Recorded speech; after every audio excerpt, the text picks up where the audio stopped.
Committee member Markwayne Mullin and Senate Homeland Security Committee member Ashley Moody. Senators, welcome to you both. Senator Moody, I want to start with you, and I want to go to L.A., okay? The thing that really stood out to me is Attorney Bill Asaley saying the reason that they could go after these killers in the Mojave Desert who were testing out bombs is because they were deemed, Antifa was deemed a domestic terror organization. In other words, legal and moral clarity is what unlocked stopping this. Can you say more about that? Yeah, I think what President Trump has done well is use existing law, existing resources, and be very aggressive on what he knows to be threats to our homeland. And I want to be very clear about this group.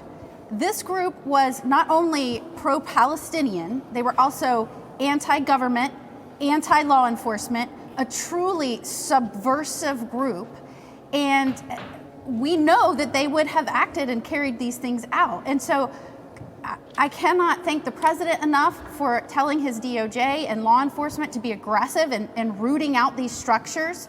And I think you're going to, look, when you have a recent elected mayor in New York that won't condemn the phrase globalize the intifada, that is a problem. When you have people, including elected politicians, glad-handing people that support violence and assault, not only anti-Semitic behavior, but assaults against law enforcement and our government, these are the things that are going to happen. And so we have got to be aggressive if we're going to protect Americans and this country. Senator Markwayne Mullin, to the other senator's point, this is a version that we have seen of globalizing the Intifada. You had a thwarted terror attack in Germany. You have Paris canceling the New Year's Eve celebration because of security threats.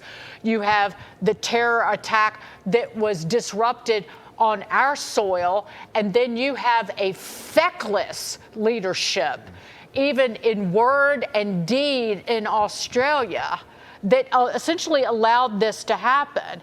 And it's when they coddle radicals, Islamic extremists, and anti-Semites and anti-Semitism that this happens.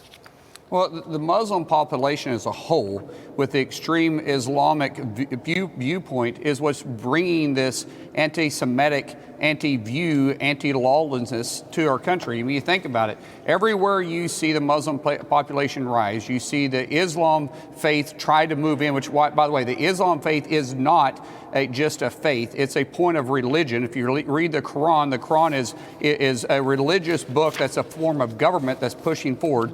You see anti-Semitic issues that rise. You see it in our campuses, you see it on our streets, you see it with our law enforcement, you see it in our states, you see it in our country, and it's rising at a point that we have to call it for what it is. Fortunately, you have President Trump that's standing up, that's causing these groups and designating them as domestic terrorists. But it's forcing them out of their hidey-ho. The reason why I say that is because DOJ is exposing them. Kash Patel with the FBI is going after them. They're working with the CIA, chasing their foreign contacts back into the United States, and we're hopefully being able to cut these off. However, we all know, as we stand here and we talk right now, we all know it's not a matter of if, it's a matter of when one of these cells are going to be successful. We had 4 years of the Biden administration that turned a complete blind eye to what was happening inside the United States. 4 years that the DOJ spent more time chasing down 9/11 individuals than they were actually, 9/11, January 6 individuals, and they were actually looking at what domestic terrorism actually looks like.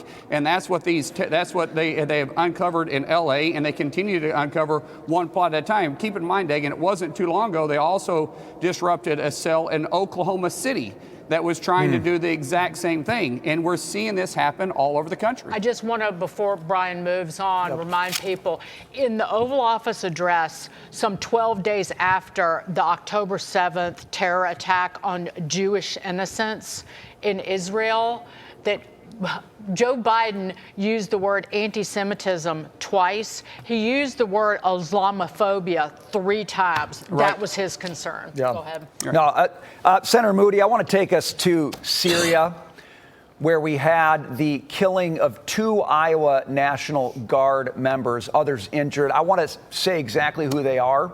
America should know. Sergeant William Nathaniel Howard, just 29 years old. Sergeant Edgar Torres Tovar, 25 years old. They're in Syria, okay? President Trump has reset the groundwork in Syria, but they're 2 young men from Iowa. And I wonder what you think about them being there, and I wonder what you want to see from President Trump in response. He said he's going to hit back very hard. Yeah, I can tell you the oldest boy in our family is in the military, in the Army. I think we are all watching and wanting this president to take a strong stance in this type of behavior. I am sick and tired of people talking about supporting the Jewish community and making sure that we're rooting out evil and making sure that we're rooting out the Islamic State. We need people to take action. That's true leadership. I think President Trump is showing that. Certainly here in the Senate, we are demonstrating every day that we are putting our nose to the grindstone and working on policies that are going to support those efforts. And we need strength on the world stage.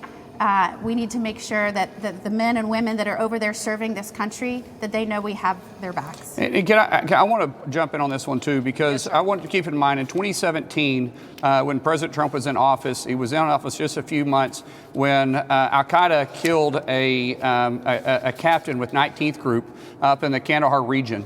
And what did President Trump's response was? He dropped the mother of all bombs, the largest bomb since World War II. He made a huge statement, and Al-Qaeda didn't attack our forces and take one of our service members out again during his presidency. I guarantee you, as I stand in front of you, there will be a response, and that response will be seen around the world when President Trump and Secretary Hegseth find these individuals and take out where they were residing. This administration has shown strength. They have shown that we will protect Americans, will protect this country, will protect those that are serving us overseas, and I think you'll see that again. Right. Senators Markwayne Mullin and Ashley Moody, thank you so much. And to the families of Sergeants Torres Tovar and Howard, Yes. May their memories be a blessing, and prayers to you for strength.